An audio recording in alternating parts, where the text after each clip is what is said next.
வணக்கம் and welcome to Math Easy Academy. In the series of lecture videosல UGTRB Physics previous year questions நம்ம analyse பண்ணிக்கிட்டு இருக்கோம். இது வரைக்கும் 4 யூனிட் நம்ம முடிச்சிருக்கோம். இது நம்மளுடைய 5வது unit Atomic and Nuclear Physics. So அதுல first question, if the frequency of the magnetic field applied between the D's of a cyclotron to accelerate a proton is 53.4 megahertz, then the value of applied magnetic field ஒன்று apply பண்ணிருக்காங்க. ஒரு சைக்ளோட்ரான்ல magnetic field ஒன்று apply பண்ணிருக்காங்க. அது எவ்வளவு அப்படிங்கிறது தான் question. என்ன கொடுத்துருக்காங்கன்னா மேக்னெட்டிக் ஃபீல்டுடைய ஃப்ரீக்வன்சி என்ன அப்படிங்கறத கொடுத்துருக்காங்க.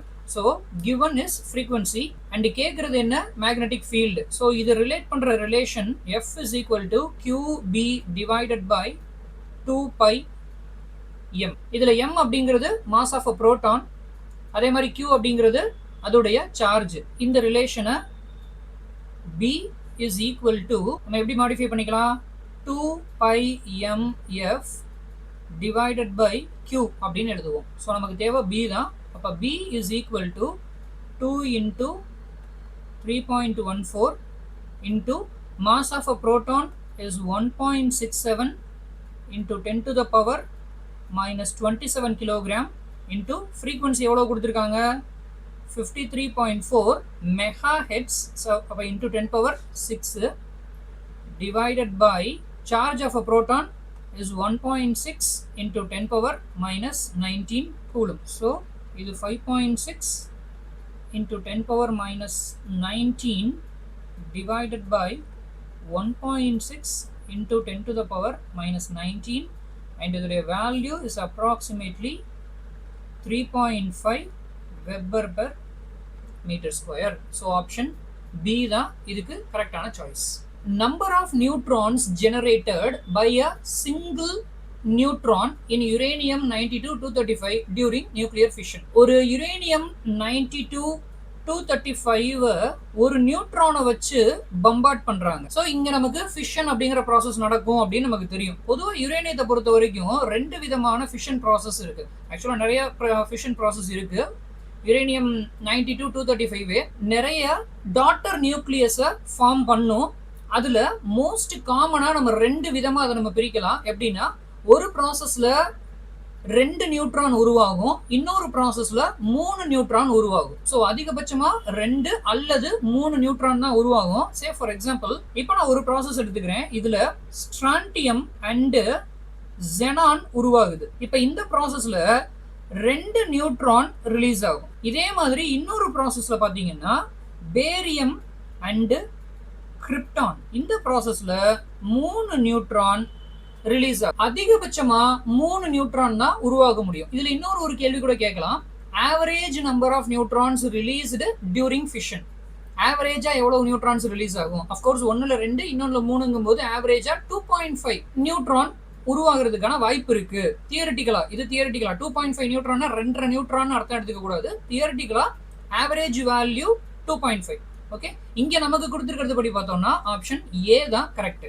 If the Bohr radius of the atom, especially hydrogen, is 0.529 angstrom, then the radius of third orbit உடைய radius என்ன அப்படின்னு கேக்குறாங்க. So simple formula Rn is equal to n square into a0. இதுல a0 அப்படிங்கிறது தான் Bohr radius அப்படின்னு சொல்லுவோம். அதை இங்க கொடுத்துட்டாங்க. இப்போ அவங்க கேட்டிருக்கிறது என்ன, R3. So which is equal to 3 square into 0.529 into 10 power minus 10. R நீங்கள் ஆங்ஸ்ட்ராம் அப்படின்னு வச்சுக்கிட்டாலும் சரிதான். So which is equal to result எவ்வளோ வரும், 4.76 into 10 power minus 10 வரும் மீட்டர். ஸோ அது ஆங்ஸ்ட்ராம். அப்போ ஆன்சர் என்ன, ஆப்ஷன் ஏ தான் கரெக்ட். அடுத்த கேள்வி, the difference between shortest wavelength of Balmer and Lyman series is. Hydrogen spectrum அப்படிங்கிறதுல வரக்கூடிய ஒரு கொஸ்டின் இது. மொத்தமா 5 விதமான ஸ்பெக்ட்ரா இருக்கு அப்படின்னு நமக்கு தெரியும். லைமன், பாமர், பேஷன், பிராக்கெட், ஃபண்ட் அப்படின்னு 5ஆ பிரிப்போம். இது ஆக்சுவலா எதை மீன் பண்ணும்னா, ஒரு பர்டிகுலர் எனர்ஜி லெவல்ல இருந்து எந்த லெவலுக்கு டிரான்சிஷன் நடக்குது, say for example ground level, அதாவது n ஈக்குவல் டு 1 அப்படிங்கிற லெவலுக்கு டிரான்சிஷன் நடந்திருந்ததுன்னா அதுக்கு பேர் Lyman series. n equal to 2னா Balmer, n equal to 3 passion, அதுக்கப்புறம் bracket, அப்புறம் fund. ஸோ இந்த மாதிரி வரும் ரைட்டா. இங்க அவங்க கேட்கறது ஷார்டஸ்ட் வேவ் லென்த் அப்படின்னா கான்செப்சுவலி எனர்ஜி டிஃபரன்ஸ் அதிகமா இருந்ததுன்னா வேவ் லென்த் கம்மியா இருக்கும். we know that E is equal to h nu, so which is equal to hc by lambda. அப்ப எனர்ஜி அதிகமா இருந்ததுன்னா நமக்கு வேவ் லென்த் கம்மியா இருக்கும். ஸோ இங்க நம்ம ஹைட்ரஜன் ஆட்டம் அப்படின்னு எடுத்துக்கிட்டோம்னா இப்போ அதோட எனர்ஜி லெவல்ஸ் எப்படி இருக்குன்னு அஷ்யூம் பண்ணிக்கோங்க. like this. so இது 1 2 3 இப்படியே போய் கடைசியா இன்ஃபினிட்டின்னு இருக்குன்னு வச்சுக்குவோம். ஓகே, இப்போ இருக்கிறதுலையே எதுக்கு அதிகமான எனர்ஜி கேப் இருக்குன்னு பார்த்தீங்கன்னா இன்ஃபினிட்டியில இருந்து ஃபர்ஸ்ட்டுக்கு ஒரு டிரான்சிஷன் நடந்ததுன்னா இதுக்கு தான் இருக்கிறதுல எனர்ஜி கேப் அதிகம். அப்போ இதுதான் ஷார்டஸ்ட் வேவ் லென்த்தா இருக்கும். n1 அப்படிங்கிறது என்ன? லைமன் சீரிஸ். அதே மாதிரி இன்ஃபினிட்டியில இருந்து செகண்ட் லெவலுக்கு டிரான்சிஷன் நடந்திருந்ததுன்னா இது பாமர் சீரிஸ் உடைய ஷார்டஸ்ட் வேவ் லென்த்.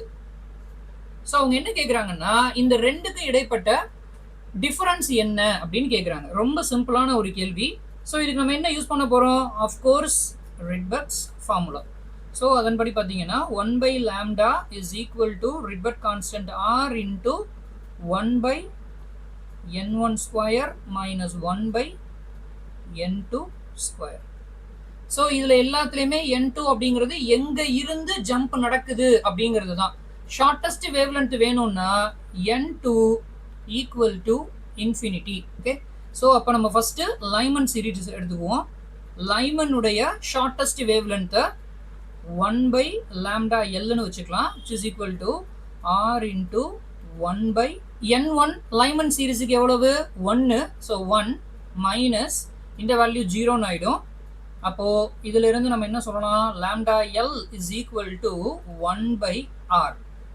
இது லைமனுக்கான ஷார்டஸ்ட் வேவ் லென்த். இதே மாதிரி bomber சீரிஸுக்கு 1 by lambda B is equal to R into 1 by இதுக்கு n1 உடைய வேல்யூ 2.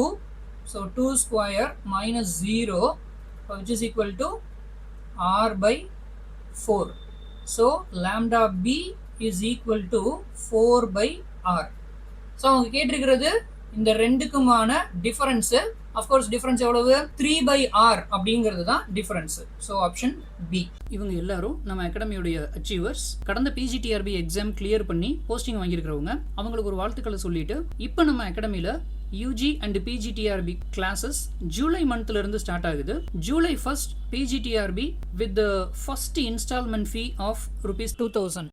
அண்ட் ஜூலை 15ல யூஜி டிஆர்பிக்கு கிராஷ் கோர்ஸ் ஸ்டார்ட் ஆகுது. இதுல யூனிட்டுக்கு 3 டெஸ்ட் அப்படிங்கிற விகிதத்துல 30 டெஸ்ட் இருக்கும். அதுக்கப்புறமா ஒவ்வொரு 2 யூனிட்டையும் கம்பைன் பண்ணி 5 டெஸ்ட் அப்படிங்கிற ஃபார்ம்ல 5 யூனிட்டுக்கு நடுவுல ஒரு மிட் டெஸ்ட், ஃபைனலா மார்க் டெஸ்ட் அப்படிங்கிற விகிதத்துல மொத்தமா 40 டெஸ்ட் கிடைக்கும். அதை விட ரொம்ப முக்கியமா ஒவ்வொரு யூனிட்டுக்கும் உங்களுக்கு 5ல இருந்து 6 மணி நேரத்துக்கான கிளாஸஸும் கிடைக்கும். இதுல கிட்டத்தட்ட அந்த யூனிட் நமக்கு ஃபுல்லாவே கவர் ஆகிடும். இந்த கிளாஸஸ் எல்லாமே நமக்கு ஹேண்டில் பண்ண போறது SET, NET and TRB toppers. இந்த கிராஷ் கோர்ஸ் இப்போ 999க்கு அவைலபிளா இருக்கு. விருப்பம் இருக்கிறவங்க ஸ்கிரீன்ல தெரியுற நம்பருக்கு கால் பண்ணி ரெஜிஸ்டர் பண்ணிக்கோங்க.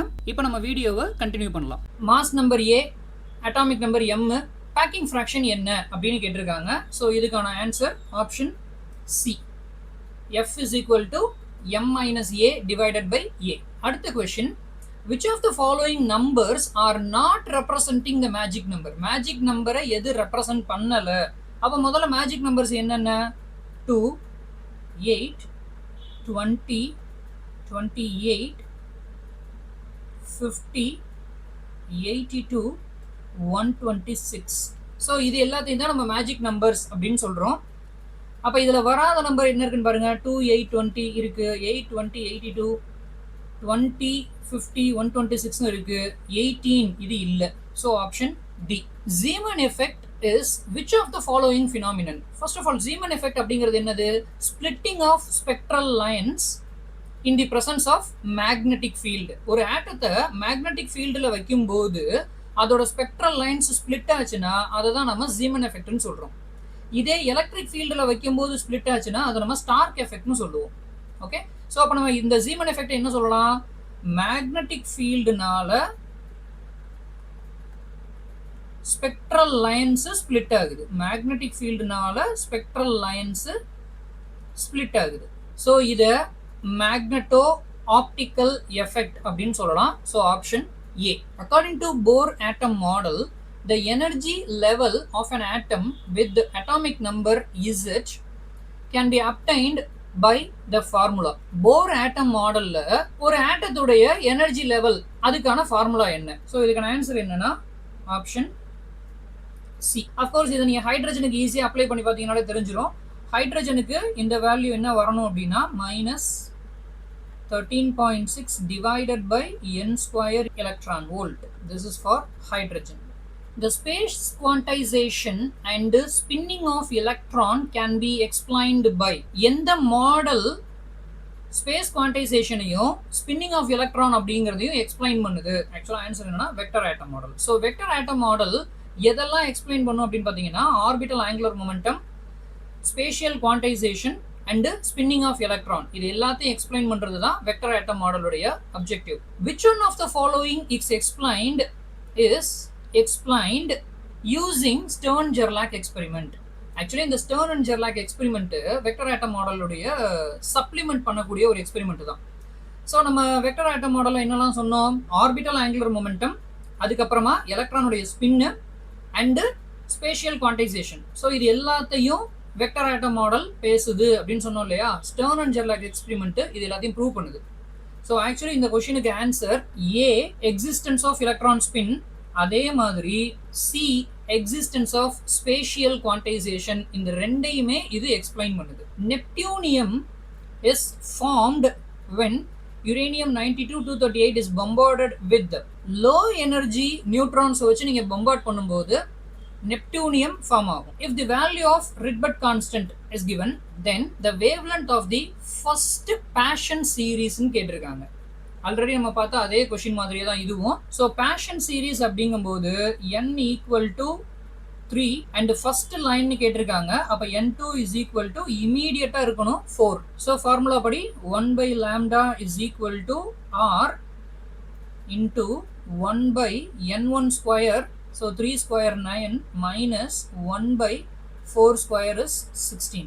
ரிட்பர்ட் கான்ஸ்டன்டோடைய value 1.097 into 10 to the power 7 into இதோடைய வேல்யூ நமக்கு 7/144 னு வரும். So we want lambda which is equal to 144 divided by 7.679 into 10 to the power 7 which is equal to 18750 angstrom. So option A தான் correct. When there is a transition from infinite state to ground state in a hydrogen atom, the wavelength of spectral line is. அப்ப என்ன?